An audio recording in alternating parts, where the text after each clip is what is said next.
नमस्कार, न्यूज 21 देख रहे हैं आप और मैं हूं आपके साथ अखिल। अब खबरें अन्य राज्यों से। प्रदेश में नगरीय निकाय और त्रिस्तरीय पंचायतों से संबंधित परिसीमन, निर्वाचक नामावली के पुनरीक्षण, अनुसूचित जाति, अनुसूचित जनजाति और अन्य पिछड़ा वर्ग के आरक्षण सहित सभी महत्वपूर्ण कार्यवाहियां अब पूरी हो चुकी है। राज्य निर्वाचन आयोग ने इसके बाद यह निर्णय लिया कि प्रदेश में स्थानीय निकायों के आम निर्वाचन की कार्यवाही अब निर्धारित कार्यक्रम के अनुसार संपन्न होगी। निर्वाचन आयोग द्वारा स्वतंत्र, निष्पक्ष, शांतिपूर्ण और सुव्यवस्थित ढंग से चुनाव कराए जाने के लिए व्यापक तैयारियां की गई है। प्रदेश में नगरीय निकायों के निर्वाचन एक चरण में और ग्रामीण निकायों के 3 चरणों में संपन्न होंगे। इस चुनाव में प्रदेश के 10 नगरपालिका निगमों के 542 वार्ड, 49 नगरपालिका परिषद के 949 वार्ड और 114 नगर पंचायत के 1710 वार्डों में आम निर्वाचन होगा। साथ ही जिले दुर्ग और सुकमा के नगरीय निकायों में रिक्त स्थानों की पूर्ति के लिए 5 वार्डों में उप निर्वाचन भी संपन्न कराए जाएंगे। रायपुर से जावेद अख्तर की रिपोर्ट। नमस्कार, आप देख रहे हैं न्यूज़ 21। हर छोटी बड़ी खबर, हर अहम मुद्दे न्यूज़ 21 पर आपको लगातार अपडेट मिलेंगे। आज ऐसी ही एक बहुत खास और बड़ी खबर है। क्या बड़ी खबर है वो मैं बताऊंगा, इत्मीनान से बताऊंगा, पूरी खबर बताऊंगा। आप सुनिए, जानिए इस खबर के बारे में। क्या है खबर? सबसे महत्वपूर्ण आज ये खबर है कि आज राज्य निर्वाचन आयोग की अहम और महत्वपूर्ण बैठक रखी गई थी। यहाँ पर आज राज्य निर्वाचन आयोग के आयुक्त ने घोषणा की है कि आज से प्रदेश में नगरीय निकाय चुनाव और आम चुनाव, पंचायत चुनाव और उप निर्वाचन के लिए आदर्श आचार संहिता लागू कर दी गई है। आज से आचार संहिता प्रदेश में लागू हो गई है, जहां पर आज आप समझ सकते हैं कि प्रदेश में नगरीय निकायों के अंतर्गत 10 नगर पालिका निगम हैं, 49 नगर पालिका परिषद हैं और 114 नगर पंचायत में आम निर्वाचन के लिए तथा दुर्ग एवं सुकमा के नगरीय निकाय के रिक्त स्थानों की पूर्ति हेतु 5 वार्डों में उप निर्वाचन संपन्न कराया जाना निर्धारित कर दिया गया है। अब परसों से नामांकन की प्रक्रिया शुरू हो जाएगी, यानी 22 तारीख से नामांकन की प्रक्रिया चालू हो जाएगी। आपको बताएं सबसे बड़ी बात कि 10 नगर पालिका निगम में 542 वार्ड आते हैं, 49 नगर पालिका परिषद में 949 वार्ड आते हैं और 114 नगर पंचायतों में 1710 नगर पंचायतों में चुनाव संपन्न कराने की तैयारी पूर्ण कर ली गई है और इसके लिए जल्द ही जो है कार्यक्रम शुरू कर दिया गया है। प्रेस कॉन्फ्रेंस में आयुक्त ने बताया कि प्रदेश में अभी से आज से आम चुनाव और निर्वाचन आयोग ने घोषणा की है कि आदर्श आचार संहिता लागू कर दी गई है। अब इसमें नगरीय निकाय हेतु जो चुनाव होना है वो एक चरण में चुनाव होंगे। 22 तारीख को नामांकन फॉर्म होगा, वहीं 28 तारीख को स्क्रूटनी होगी, 31 तारीख को नाम वापस लेने की आखिरी तारीख होगी 31 जनवरी और वहीं मतदान जो है वो 11 फरवरी को संपन्न कराया जाएगा। नगरीय निकाय चुनाव के लिए तारीख आ चुकी है, 11 तारीख को चुनाव होना है और मतगणना 15 तारीख को होनी है। नगरीय निकाय चुनाव को लेकर लगातार जो है उथल पुथल मची हुई थी। कई सारे अफवाहें बाज़ारों में गर्म थे कि शायद चुनाव 3 महीने, 4 महीने टल जाएगा, 6 महीने टल जाएगा, लेकिन ऐसा कुछ हुआ नहीं। चुनाव संपन्न होने वाला है, सरकार ने तैयारी पूरी कर ली है। उसके अलावा आप देखें तो त्रिस्तरीय पंचायत हेतु जो प्रथम चरण का जो निर्वाचन का जो प्रकाशन होगा या नामांकन की जो प्रक्रिया चालू होगी वो 27 तारीख से चालू हो जाएगी और 3 फरवरी को नाम निर्देशित पत्र स्क्रूटनी की जो तारीख है वो 3 फरवरी है। वहीं 6 तारीख को नाम वापस लेने की तारीख है, 6 फरवरी को नाम वापस लेने की अंतिम तारीख है। ये 3 चरणों में चुनाव होंगे जो त्रिस्तरीय पंचायत वाले चुनाव हैं। और सबसे बड़ी बात यह है कि नगरीय निकाय चुनाव ईवीएम से होंगे, लेकिन जो पंचायत चुनाव हैं वो मतदान मतपेटी से होंगे, यानी उसमें जो है ईवीएम का इस्तेमाल नहीं होगा। ये बहुत बड़ा एक अहम जो है सरकार ने निर्णय लिया है। सरकार पंचायतों में, क्योंकि कई सारे ऐसे पंचायत हैं जहाँ पर अभी भी 1400 कुछ पंचायत ऐसे हैं जहाँ पर मोबाइल नेटवर्क नहीं है, नेटवर्क विहीन क्षेत्र है, तो वहाँ पर ईवीएम का इस्तेमाल संभव नहीं है। शायद इसी को देखते हुए इस चुनाव को इस तरीके से संपन्न कराया जाएगा कि मतदान जो है वो मतपत्र से कराया जाएगा। एक तो 3 चरणों में किया जा रहा है, उसका एक कारण ये भी है कि फोर्स पूरे प्रदेश में एक ही चरण में कराने के लिए पर्याप्त फोर्स उपलब्ध नहीं होता है, क्योंकि इसमें जो सेंट्रल फोर्स होते हैं वो स्थानीय चुनाव के लिए उपलब्ध नहीं होते हैं। वो जो स्टेट का फोर्स है उसी का उपयोग होना है, इसलिए ये 3 अलग-अलग चरणों में हो रहा है ताकि फोर्स भी मूव कर सके।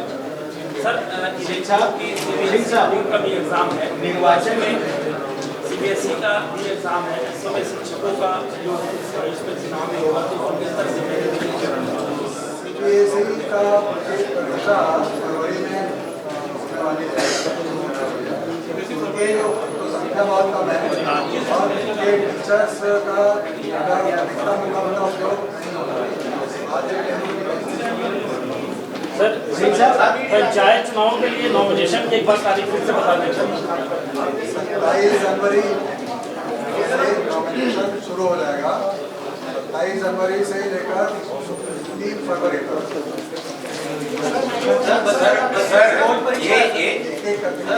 ये जो शेड्यूल है सर, सबसे कम अभी तक के जितने भी इलेक्शन कार्यक्रम हुए हो उसमें सबसे कम है, तो क्या आपकी तैयारी है और सब कुछ बेहतर तरीके से हो जाए, किस तरह से आपने राजनीतिक क्षेत्र में बस 20 दिन में चुनाव नहीं, हमारी तैयारी है, इसी हिसाब से हमने कार्यक्रम जारी किया है। इसके लिए जिला कलेक्टर्स के साथ जिलों में जाकर बैठक की है, उनसे समय समय पर आपने देखा कि पूरी तैयारी पिछले कुछ महीनों से चल रही है। वोटर सबसे पहले परिसीमन की कार्रवाई हुई, परिसीमन के बाद फिर वोटर लिस्ट की कार्रवाई हुई, उसके बाद फिर आरक्षण की कार्रवाई हुई। खास तौर पर पुलिस व्यवस्था, तो इसके लिए जिला स्तर पे जाके पुलिस अधीक्षकों के साथ और अंतिम रूप से राज्य स्तर पर chief secretary, home secretary, DGP, ADG intelligence, इन सभी के साथ बैठक करके इसके साथ बैठकर काम की। सर मेरा एक सवाल है, सर एक मेरा सवाल है, बच्चों का बोर्ड परीक्षा भी है, चुनाव के तुरंत बाद बोर्ड परीक्षा शुरू हो जाएगी, तो ऐसे में प्रचार प्रसार की कोई समय सीमा नियम कुछ है? प्रचार प्रसार के नियम अलग से जारी हैं, उसमें समय भी निर्धारित रहता है और जो लाउड स्पीकर कितने बजे तक उपयोग हो सकता है, किस लेवल तक उपयोग हो सकता है, ये सारी चीज़ें। अजय सर, 15 तारीख को नगरीय निकाय के रिजल्ट आ जाएंगे, उसके ठीक 2 दिन बाद पंचायत के इलेक्शन शुरू होंगे, तो कहीं ये जो इलेक्शन के रिजल्ट है प्रभाव डालेंगे ना सर इलेक्शन जो मतदाता निकलेगा तो एक माइंडसेट चेंज होगा उसका, तो ये सब बहुत हड़बड़ी में नहीं हो रहा है? एक साथ आपने एक साथ कराने की जो कोशिश की नहीं, हड़बड़ी तो बिल्कुल नहीं है। आपको ये बताना चाहूँगा कि जो निर्वाचित संस्थाएं हैं इनकी 5 साल की अवधि फिक्स है। हमारे यहाँ जो पंचायत के जो पिछले चुनाव हुए थे उसके हिसाब से जो निर्वाचित लोग हैं उनका पीरियड खत्म होने के पहले सर जो निर्वाचन काल में जो अधिकारी कर्मचारी लगाए जाते हैं, बहुत सारे ऐसे होते हैं जो बहुत गंभीर बीमारियों से पीड़ित होते हैं, वो अपना मेडिकल भी लगाते हैं, उसके बाद भी उनकी ड्यूटी कैंसिल नहीं होती और स्पॉट पे उनकी कभी कभी डेथ भी हो जाती है चुनाव के दौरान। तो इसके लिए कुछ नया नियम बनना चाहिए कि मेडिकल अगर कोई दे रहा है तो उसको सुनवाई होनी चाहिए। निर्देश तो हैं जो जेन्युइन प्रकरण होते हैं उसमें जिला स्तर पे परीक्षा की जाती है जिला कलेक्टरों से कि उनको छूट दी जाएगी। बहुत लोग छुट्टी या मुफ्त होने के दृष्टि से भी कागज लगाते हैं या रिक्वेस्ट करते हैं, तो समस्याएं उनकी भी है, समस्याएं जिला प्रशासन की भी है, तो बीच का रास्ता निकाल के चुनाव एक डेथ का बोला, तो यदि ड्यूटी के दौरान डेथ होती है तो कंपनसेशन के बारे में भी सर ये जो निर्वाचन की ड्यूटी लगी है उसमें जो शिक्षक लगे हुए हैं उनकी संख्या कितनी है?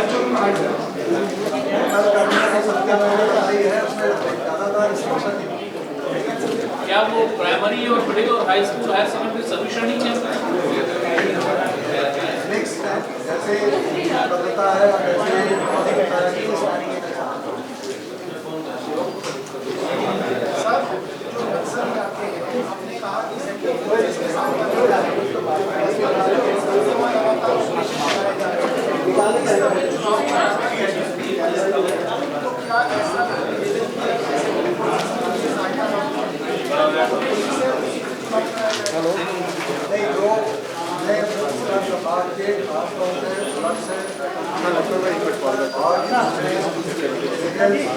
के साथ और जो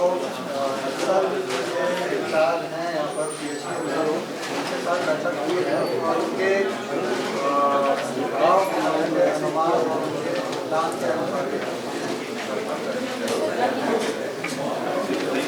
सर एक और कन्फ्यूजन था जो इसमें है, आपने जो कहा सर टेबुलेशन जिस दिन होगा पंचायत चुनाव के लिए, क्या घोषणा उसके एक दिन बाद होगी? पंचायत चुनाव में मतदान केंद्र पर होने वाली जो काउंटिंग है जी, मतदान केंद्र तो लोकल लेवल पे काउंटिंग होगी, जिसका टेबुलेशन ब्लॉक हेडक्वार्टर में होना है एक दिन बाद, तो वो सभी ब्लॉक के जितने फिर ग्राम पंचायतें हैं वो सारे सभी की जानकारी ब्लॉक मुख्यालय में आएगी, उसके आधार पर टेबुलेशन कि प्रेस कॉन्फ्रेंस में आज जो है स्पष्ट हो गई सारी स्थिति। उसके बाद आयुक्त महोदय से जो है चर्चा की गई। उन्होंने बताया कि हम पूरी तरीके से तैयार हैं, हमारा पूरा अमला तैयार है, हमारा पूरा जो है लाव लश्कर तैयार है। और ये जो पंचायत का चुनाव है वो 25 तारीख को जितने भी मुख्यालय में है सब ये ख़त्म हो जाएगा, सारा आचार संहिता भी खत्म हो जाएगी और 28 फरवरी से बोर्ड का एग्ज़ाम भी है। तो आप समझ सकते हैं कि सरकार ने काफ़ी अच्छी तैयारी करके इसकी रूपरेखा तैयार की है। शासन इसके लिए काफ़ी दिनों से लगा हुआ था और इसकी तैयारी को पूर्ण रूप से और सारे जितने भी इनके निर्वाचन कर्मी लगने हैं उनकी तैयारी और सुरक्षा बल की पुलिस सुरक्षा बल सभी की तैयारी पूर्ण करके आज जो है जानकारी दी गई है कि आज से आदर्श आचार संहिता लागू हो गई है और 22 तारीख से निर्वाचन का नगरीय निकाय के लिए नामांकन का प्रक्रिया चालू हो जाएगी।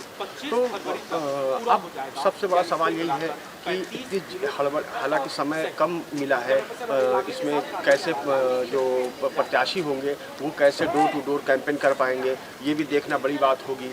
और समस्याएं शायद और भी कुछ गंभीर होंगी। क्योंकि समय कम है और लोगों से मिलना ज़्यादा है। वार्ड आज बड़े बड़े वार्ड बना दिए गए हैं कि किसी वार्ड में 19,000 मतदाता हो गए हैं, किसी में 12,000 है, किसी में 15,000 है।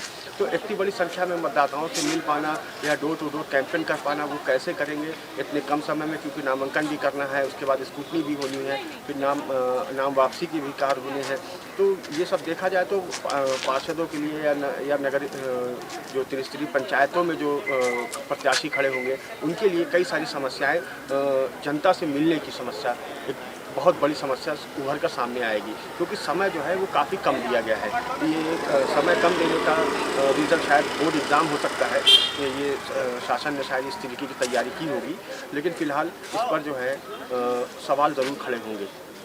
ऐसी ही छोटी बड़ी खबरों के लिए, हर अहम मुद्दों के लिए आप देखते रहिए न्यूज़ 21। मैं हूँ जावेद अख्तर, कैमरामैन अशोक के साथ, नवा रायपुर। सर, ये जो आज निर्वाचन आयोग की जो बैठक हुई उसमें सबसे अहम निर्णय लिया गया कि 22 तारीख से इसमें आचार संहिता लग रही है, 11 तारीख को इलेक्शन हो जाएगा। क्या ये हड़बड़ी नहीं हो जाएगी सर, जल्दीबाजी नहीं? आचार संहिता 22 नहीं, आज से लागू है, आज 20 तारीख से ही लागू हो जाएगी और हड़बड़ी तो बिल्कुल नहीं है। तो इस बार पूरी तैयारी सरकार की कितनी तैयारी है सर? आयोग की पूरी तैयारी है और आयोग तैयारी से संतुष्ट होने के बाद ही इस प्रकार का कार्यक्रम बनाया है और निष्पक्ष और शांतिपूर्ण चुनाव हम कराएंगे।